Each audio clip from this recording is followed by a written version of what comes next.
Hello సంతోష్ని. Sir ఒక Delhi high court judge ఇంట్లో నోట్ల కట్టలు దొరికాయి సార్.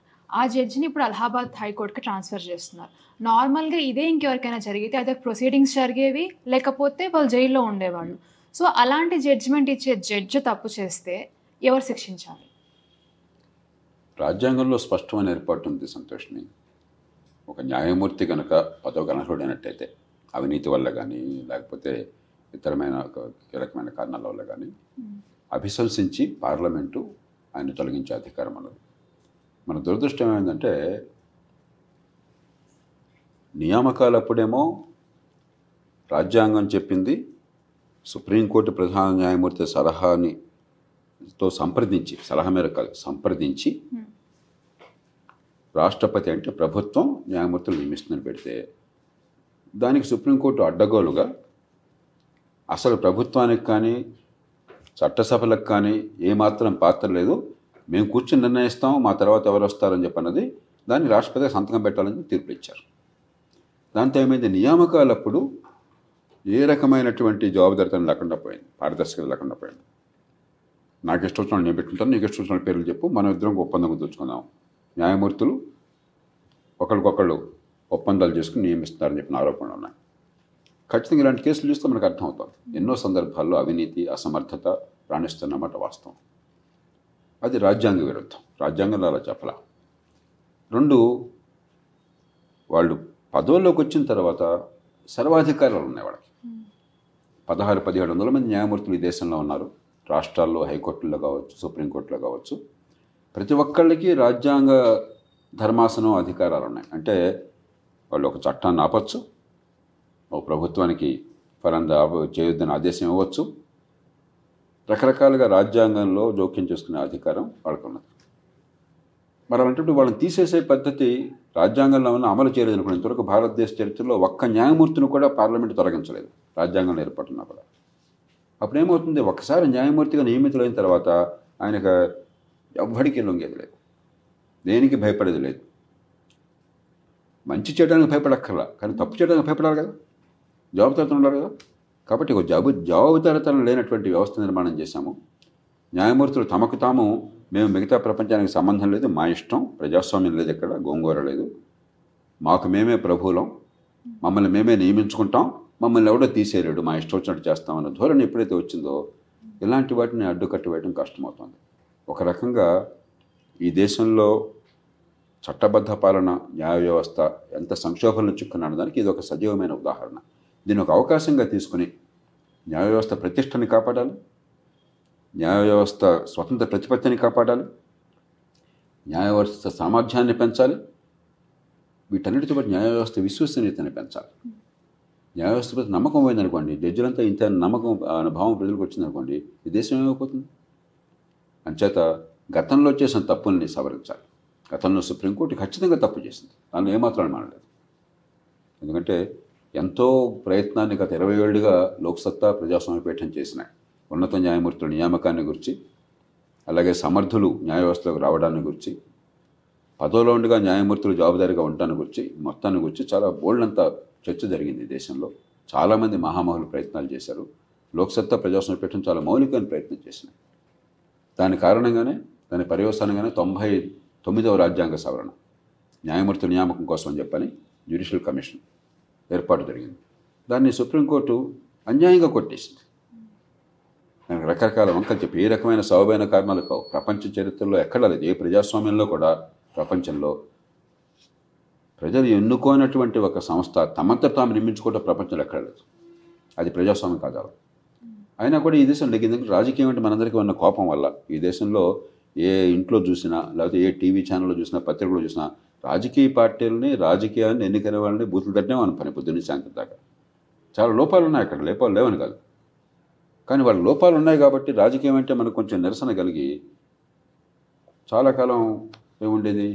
1960ల దశకంలో రాజకీయ నాయకుల మీద నమ్మకం తగ్గిన తర్వాత ఏ సమస్య వచ్చినా కూడా అసెంబ్లీలో, పార్లమెంట్లో చర్చ జరిగితే ఒక ఐఏఎస్ అధికారిని పెడుతున్నాం అక్కడ విచారణ చేస్తున్నారని చెప్పాను, కానీ అంతా సద్దుమణిగిపోయేది. ఒక 20 ఏళ్ళు పోయిన తర్వాత ఆ భ్రమలు కూడా తొలగిపోయినాయి. అక్కడి నుంచి ఇప్పుడు ప్రతిదానికి కోర్టుల్లో అంతా న్యాయం జరిగిపోతుంది, అన్ని కోర్టులకు ఇచ్చేద్దాం అన్న భావం దేశంలో పత్రికల్లో ఉంది, మధ్యతరగతి వర్గాల్లో ఉన్నది. ఇది చాలా ప్రమాదకరమైనది. ఎంత ప్రమాదకరమో ఇలాంటి సంఘటనలు చూపెడుతున్నారు. ఇదేదో మామూలుగా మన చర్చలో ఏదో ఒక సంఘటనగా భావిస్తున్నాం కాదు. మన ఇంగ్లీష్లో ఐస్బర్గ్ అంటారు. మీకు సముద్రంలో మీకు ధ్రువ ప్రాంతాలు, ఉత్తర ధ్రువం దక్షిణ ధ్రువం దగ్గర మంచుగడ్డలు కనిపిస్తాయి. పైకి కనిపించే గడ్డ ఇంతే, లోపల 10 రెట్లు ఉంటుంది. కాబట్టి ఇది ఒక న్యాయమూర్తి సమస్య కాదు, న్యాయ వ్యవస్థ సంక్షోభంలో చిక్కుకుపోయిన సమస్య. దానికి ఒక సజీవ దృష్టాంతం మాత్రమే. అలా ఆలోచించి అటు న్యాయ వ్యవస్థ ఔన్నత్యాన్ని, స్వతంత్ర ప్రతిపత్తిని, సామర్థ్యాన్ని కాపాడుతూ విశ్వసనీయతను తీసుకురావాలి, జవాబుదారితనం తీసుకురావాలి. సో ఇప్పుడు ఒక judge or judiciary as a whole అది ఇండిపెండెంట్గా ఉండడానికి, ఇంపార్షియల్గా ఉండడానికి, అటానమస్గా ఉండడానికి కొలీజియం సిస్టమ్ని ఏర్పాటు చేసుకొని వాళ్ళని నియమించుకుంటున్నారు. So independence and autonomy is equal to lack of accountability కింద పర్సీవ్ అయిపోతుందా? ఇండిపెండెన్స్ వేరు, అకౌంటబిలిటీ రెండు కలిసి ఉంటాయి. మొట్టమొదట ఇండిపెండెన్స్ అంటే స్వతంత్ర ప్రతిపత్తి అంటే ఈ దేశ ప్రజలకి మేము బాధ్యులం కాదని కాదు. మనం అందరం స్పష్టంగా అర్థం చేసుకోవాలి. ప్రజాస్వామ్యంలో ప్రతి ప్రభుత్వ సంస్థ, ప్రతి రాజ్య సంస్థ ప్రత్యక్షంగానో పరోక్షంగానో తమ అధికారాలను ప్రజల నుంచి పొందుతుంది. ప్రజాస్వామ్యం ఇది ప్రజల నుంచి పొందుతుంది. మనం మన ప్రతినిధులను అసెంబ్లీకి కానీ, పార్లమెంట్కి కానీ, స్థానిక ప్రభుత్వం అయితే స్థానికంగా కానీ మనం ఓటర్లను ఎన్నుకుంటున్నాం. వీ ద పీపుల్, మనం ప్రజలం, భారత ప్రజలమైన మనం ఎన్నుకుంటున్నాం. కాబట్టి మనం మన అధికారాన్ని బదిలీ చేసి వాళ్ళకి అధికారం ఇస్తున్నాం. చట్టసభలకి వాళ్ళ నుంచి ప్రభుత్వం వస్తుంది. కాబట్టి ప్రభుత్వానికి, చట్టసభలకు మన అధికారాలు ఉన్నాయి. మిగతా అన్ని సంస్థలు, వాళ్ళు ఎంత గొప్పవాళ్ళు అనుకున్నా సరే, మిగతా అన్ని సంస్థలు, స్వతంత్ర సంస్థలు, ప్రభుత్వం ఆధీనంలో పనిచేసే సంస్థలు, అన్ని సంస్థల్లో కూడా ప్రభుత్వం కానీ, పార్లమెంటు కానీ రెండు కలిపి కానీ ఏదో రకంగా వారికి జవాబుదారీగా ఉండకుండా, వారి ప్రమేయం లేకుండా నియామకాలు కానీ తొలగించడం కానీ, లేకపోతే వారి రోజువారీ నిర్వహణ కానీ వారి ప్రమేయం లేకుండా ఉంటే అది ప్రజాస్వామ్యం కాదు. ప్రపంచ చరిత్రలో, ప్రపంచంలో ఏ ప్రజాస్వామ్య దేశంలోనూ కూడా ఈ వాదన చేయాలి న్యాయమూర్తులు. స్వతంత్ర ప్రతిపత్తి అంటే మమ్మల్ని మేమే నియమించుకుంటాం, అసలు మీ జోక్యం వద్దు, మీ మీ మీ మీ భాగస్వామ్యం వద్దు, మీ పాత్ర వద్దు అన్నది చాలా విచిత్రమైన వితండ వాదన, అప్రజాస్వామికమైన, రాజ్యాంగ విరుద్ధమైన వాదన. ఉదాహరణకి బాబాసాహెబ్ అంబేద్కర్ స్పష్టంగా చెప్పారు, ప్రపంచంలో ఏ రాజ్యాంగంలోనూ కూడా ఎన్నికైన ప్రభుత్వం న్యాయ వ్యవస్థ చెప్పినట్టు నడుచుకోవాలి అని ఎక్కడా లేదు. అలాగే చట్టసభలు న్యాయ వ్యవస్థ చెప్పినట్టు నడుచుకోవాలని ఎక్కడా లేదు. వాటి పాత్ర వాటికి ఉన్నది. కాబట్టి న్యాయ వ్యవస్థ ఇప్పుడు మేము స్వయంభులం, మేము దైవ సంభూతులం, మమ్మల్ని మేము నియమించుకుంటాం, మీతో మాకు సంబంధం లేదు, మేము నిర్ణయిస్తాం, ఎక్కడ ఏ రాజ్యాంగంలో ఉందన్నమాట. ప్రజాస్వామ్యం ఇది. కాబట్టి స్వతంత్ర ప్రతిపత్తి అంటే వారు పనిచేసేటువంటి విధి నిర్వహణలో ఏ జోక్యము ఉండే అవకాశం లేకుండా రాజ్యాంగబద్ధంగా పకడ్బందీ ఏర్పాట్లు చేయడం. ప్రపంచమంతా న్యాయ వ్యవస్థ ప్రజాస్వామ్య దేశాలు స్వతంత్రంగానే పనిచేస్తుంది. ఎక్కడెక్కడ సొంతంగా నియమించుకోవటం లేదు. స్వతంత్ర ప్రతిపత్తి వేరు, తమకు తాము నియమించుకోవటం వేరు. అలాగే స్వతంత్ర ప్రతిపత్తి వేరు, జవాబుదారితనం వేరు. స్వతంత్ర ప్రతిపత్తి అంటే నేను ఏమైనా చేస్తాను, నువ్వేం చేయడానికి వెళ్ళి దూరం మూసుకూర్చో అంటే వాడు నియంత అవుతాడు, లంచగొండ అవుతాడు, అధికార దుర్వినియోగం చేస్తాడు. అది ఎవరైనా సరే, అది ప్రభుత్వంలో ఉన్న మంత్రి కావచ్చు, చట్టసభ సభ్యుడు కావచ్చు, ఒక అధికారి కావచ్చు, ఒక న్యాయమూర్తి కావచ్చు. కాబట్టి స్వతంత్ర ప్రతిపత్తి కావాలి, జవాబుదారితనం కావాలి. న్యాయమూర్తులు ఏం చేసినా కూడా అధికారికంగా చేసిన ప్రతి కూడా రికార్డులో ఉండాలి. అలాగే ఆరోపణలు వచ్చినట్టయితే ఏర్పాటు ఉండాలి. అంతేగాని నేను న్యాయమూర్తిని కాబట్టి నేను ఏం చేస్తాను, నువ్వు నూరు మూసుకూర్చో అని చెప్పంటే ఎందుకు ప్రజలు ఒప్పుకుంటారు? ఎలా ఒప్పుకోవాలి? ప్రజాస్వామ్యం ఎట్లా అవుతుంది? కాబట్టి స్వతంత్ర ప్రతిపత్తి అంటే అర్థం జవాబుదారితనం లేదని కాదు. జవాబుదారితనం ఉంది అంటే అర్థం స్వతంత్ర ప్రతిపత్తి లేదని కాదు. రెండు ఏకకాలంలో ఉండాలి. నిజానికి ఎంత స్వతంత్ర ప్రతిపత్తి ఉంటే అంత జవాబుదారితనం ఉండాలి.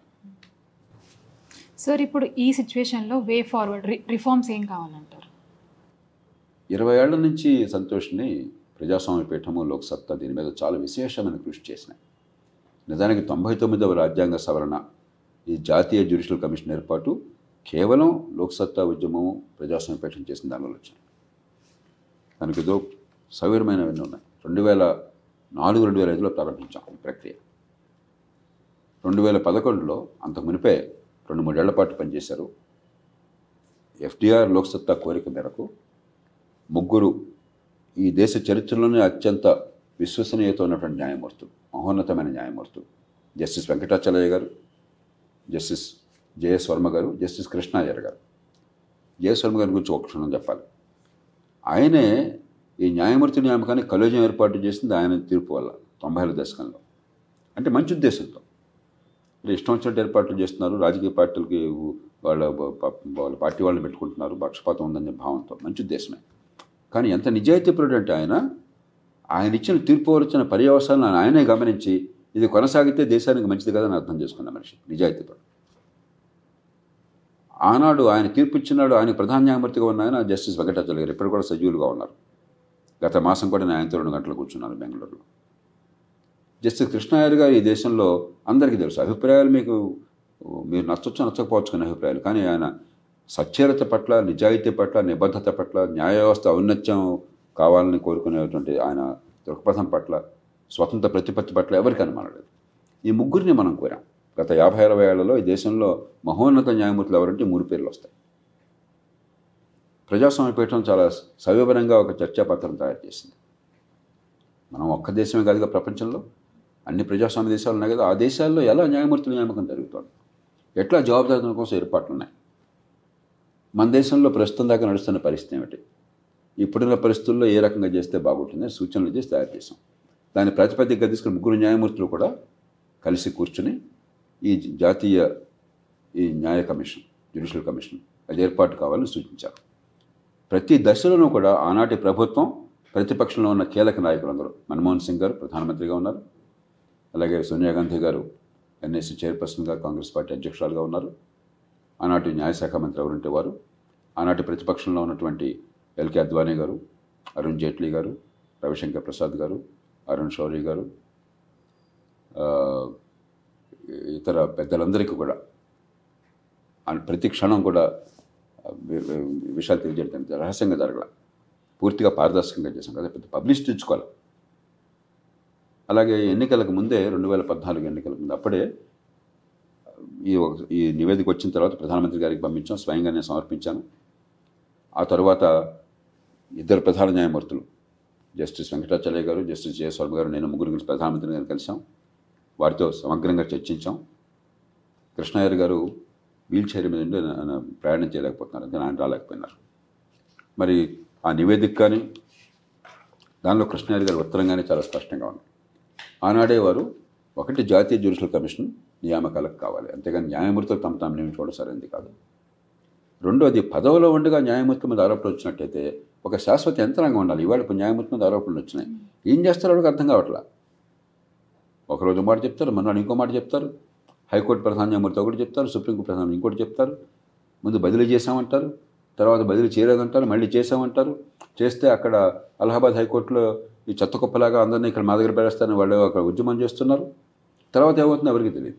ఇది కాదు పద్ధతి. ఒక శాశ్వత యంత్రాంగం, శాశ్వతమైన పద్ధతి ఉండాలి. న్యాయమూర్తుల మీద ఆరోపణలు పదవిలో ఉన్న వాళ్ళ మీద వచ్చినట్టయితే ఏం చేయాలని చెప్పారు. దానికోసం ఆ చట్టము.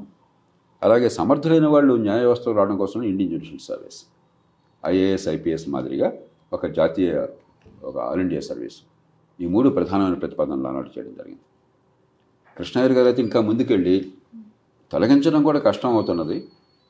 ఇంతవరకు ఒక్కరిని తొలగించలేదు, అవినీతి పనులు చాలామంది ఉన్నా కూడా.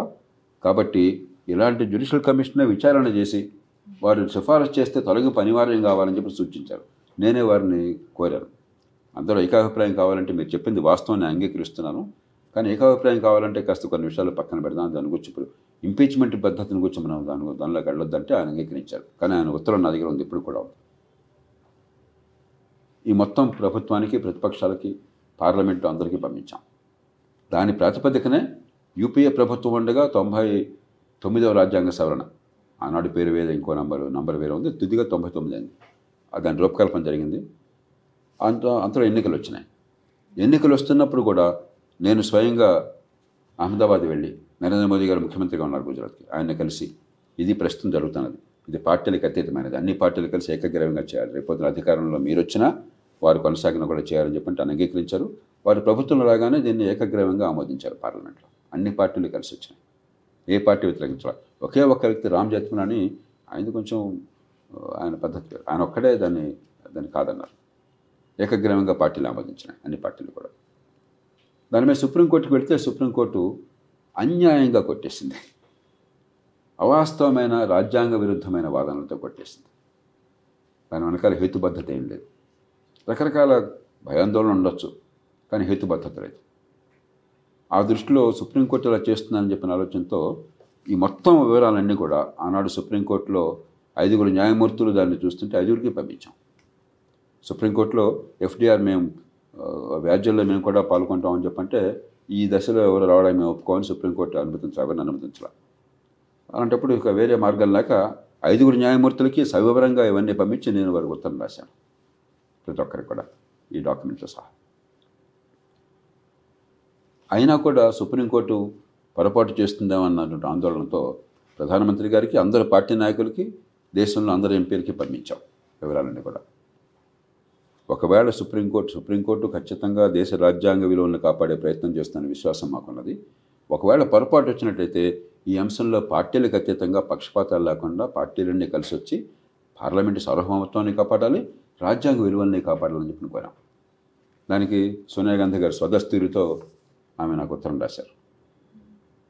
ఈ ప్రతిపాదన తీసుకొచ్చింది మేమే, రేపు పొద్దున మేము దీనికి కట్టుబడి ఉంటాము అని చెప్పి అన్నారు. కానీ ఏమైంది, తీర్పు సుప్రీంకోర్టులో దాన్ని కొట్టేస్తూ రాగానే మన దేశంలో మన పత్రికల్లో కానీ మన బహిరంగ చర్చలో మధ్యతరగతి వర్గాలు ఏంటంటే రాజకీయం అంతా దుర్మార్గం, రాజకీయం అంతా కుళ్ళు చెడ్డది, కాబట్టి రాజకీయంలో తప్పు ఉంటే IAS అధికారుల దగ్గరికి పోదాం, అది కూడా కాకపోతే న్యాయమూర్తుల దగ్గరికి వెళదాం, వాళ్ళంతా అద్భుతమైన వాళ్ళని నాకు భ్రమ ఉన్నది మనకి. దానివల్ల ఏ అంశమైనా సరే ఇది రాజకీయ ప్రక్రియ, రాజకీయ పార్టీలు, ఎన్నికైన ప్రతినిధులు, లేకపోతే అధికారులు, లేక న్యాయమూర్తులు అని చెప్పనగానే ప్రజలు రాజకీయంలో ఉన్నవాడు తప్పు అనే భావన అనుకుంటున్నారు. అలాంటి భావన కలగజేశాము. ఆ కారణంగా ప్రజల్లో నిజమే కదా, కోర్టుని మరి ప్రభుత్వ జోక్యం ఉంటే, ప్రభుత్వ జోక్యం అంటే కోర్టుల జోక్యం ఉంటే ఓకేనా, తమకు తాము నియమించుకుంటే ఓకేనా, అది చాలా విచిత్రమైనటువంటి ధోరణి. అది ఎప్పుడైతే అన్నారో కాంగ్రెస్ పార్టీ మిగతా పార్టీలు వెనక్కి తగ్గినాయి, భయపడిపోయి. దాని పర్యవసానం ఏంటవుతుందో ఆనాడే ఊహించాం. బాధ్యత లేనటువంటి సంస్థ వ్యవస్థ ఏదైనా సరే, తమకు తాము నియమించుకునే వ్యవస్థ ఏదైనా సరే ఖచ్చితంగా కూలిపోతుంది, ప్రతిష్టను కోల్పోతుంది, విశ్వసనీయత తగ్గిపోతుంది. ఇప్పుడు జరుగుతుంది అది. ఈ నేపథ్యంలో మనం మళ్ళీ ఒకసారి ఇదొక అవకాశంగా భావించాలి.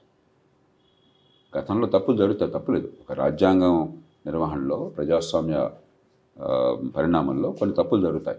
అనుభవం నుంచి పాఠాలు నేర్చుకోవాలి. ఈవేళ ఒక పక్కన రాజ్యాంగం ప్రకారం స్వతంత్రంగా న్యాయ వ్యవస్థ ప్రతిపత్తిని కాపాడాలి, న్యాయ వ్యవస్థ ఔన్నత్యాన్ని కాపాడాలి, న్యాయ వ్యవస్థ సామర్థ్యాన్ని పెంచాలి, న్యాయ వ్యవస్థను జవాబుదారితం చేయాలి, న్యాయ వ్యవస్థ విశ్వసనీయతని పెంచాలి. కాబట్టి ఇవన్నీ కలగాలంటే ఇప్పుడు పక్షపాతాలు లేకుండా, ఉద్రేకాలు కాకుండా చాలా లోతుగా ఆలోచించి మన దేశంలో చరిత్ర, ప్రపంచంలోని అనుభవం గమనించి మనం ఇప్పుడు ఏర్పాట్లు చేయాలి. పార్టీలన్నీ కలిసి రావాలి ఎప్పుడైనా సరే. సార్, ఈ సిచ్యువేషన్లో సిటిజన్స్గా మన రోల్ ఏంటి సార్? మన గొంతు విప్పాలి. ఇప్పుడు మనం చర్చ ఎందుకు చేస్తున్నాం? ప్రజలకి చాలా విషయాలు అర్థం కాక, ఇప్పుడు ఉదాహరణకి ప్రజల్లో ఏ భావం ఉన్నది, ఓటేమో చాలా బోల్డంత ఉత్సాహంగా వేస్తాం. అసలు మన ఎలక్షన్లో ఉన్నంత కోలాహలం ప్రపంచంలో ఏ దేశంలో ఉండదు. ఇంత ఖర్చు, ఇంత హడావిడి, ఇంత ఆర్భాటం, ఇంత నినాదాలు, ఇన్ని మీటింగులు, ఇంత గొడవలు ఇంకెక్కడ ఉండవు. ఎన్నికైన తర్వాత ఎన్నికైన వాడిని అవమానిస్తాం, వాడు ఏం చేసినా అనుమానిస్తాం, వాడు ఏమీ చేయకూడదంటాం. ఇంకా ప్రజాస్వామ్యం ఎందుకు? ప్రజలకు అర్థం కావాల్సింది ఏంటంటే, గొంతు విప్పాల్సింది ఏమిటంటే, ప్రజాస్వామ్యంలో ప్రజలు ప్రభువులు. ప్రజలు ఇచ్చినటువంటి అధికారంతోనే ఈ ప్రభుత్వంలో ఎవరైనా నడవాలి. ప్రత్యక్షంగా అధికారాన్ని ఎన్నికైన శాసనసభ్యులకి, పార్లమెంట్ సభ్యులకి, పంచాయతీ, మున్సిపాలిటీ సభ్యులకి, నాయకులకి ఇస్తున్నాం. వారి ద్వారా ఆ ప్రభుత్వాలకు ఇస్తున్నాం, ప్రత్యక్షంగా మన నుంచి వెళ్ళేది.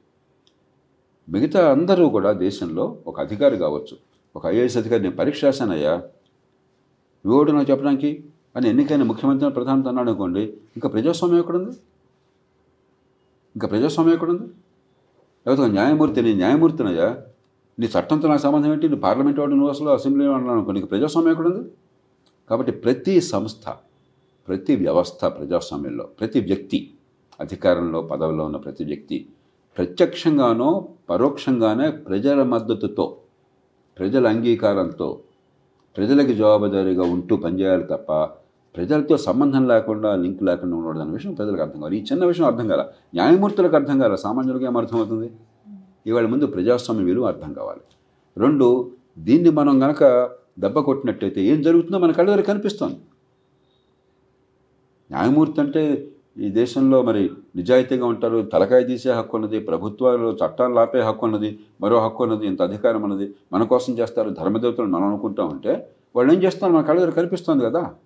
ఈ కేసు పక్కన పెట్టేయండి. ఈ దేశంలో కోర్టులకు వెళ్ళే ప్రతి ఒక్కళ్ళకి తెలుసు, న్యాయమూర్తులకు తెలుసు, న్యాయవాదులకు తెలుసు, కక్షిదారులకు తెలుసు, పాత్రికేయులకు తెలుసు, అధికారులకు తెలుసు, రాజకీయంలో వాళ్ళకి తెలుసు, సామాన్య ప్రజలకు తెలుసు. అన్ని సంస్థల్లో ఎంత అన్యాయాలు జరుగుతున్నాయో, ఎంత అవినీతి ఉందో, ఎంత అధర్మం రాజ్యం ఏరుతుందో, న్యాయ వ్యవస్థ దానికి అతీతం కాదన్న విషయం తెలుసు. అద్భుతమైన న్యాయమూర్తులు ఉన్నారు, నిజాయితీ పరుల న్యాయమూర్తులు ఉన్నారు, రాజ్యాంగం కోసం ప్రాణం పెట్టే న్యాయమూర్తులు ఉన్నారు, అప్పుడు ఉన్నారు, ఇప్పుడు ఉన్నారు. కానీ అందరూ అట్లా లేరుగా. అద్భుతమైన అధికారులు ఉన్నారు, నిజాయితీ పరుల అధికారులు ఉన్నారు, అద్భుతమైన మంత్రులు, ఎమ్మెల్యేలు, ఎంపీలు ఉన్నారు, నిజాయితీ పరులని వాళ్ళు ఉన్నారు. అందరూ అట్లా లేరుగా.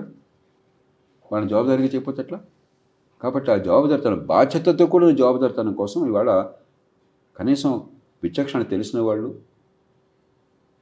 మనలో ఉన్న అపోహల్ని వీడి, రాజకీయం అంతా చెడ్డది, రాజకీయాన్ని శాసించాలంటే రాజకీయాన్ని చంపేద్దాం అన్న భావం కాకుండా రాజకీయాన్ని మరింతలా బాగు చేద్దాం, ప్రజాస్వామ్యం లోపాలు ఎలా సవరిద్దాం. కానీ తుదకు ప్రజలకు బాధ్యులుగా ప్రతి సంస్థ బలంగా పనిచేసేట్టుగా, సమర్థంగా పనిచేసి ఏర్పాటు చేద్దాం. న్యాయ వ్యవస్థ దానికి అతీతం కాదు. ఈ గొంతు మన నుంచి రావాలి. Thank you sir.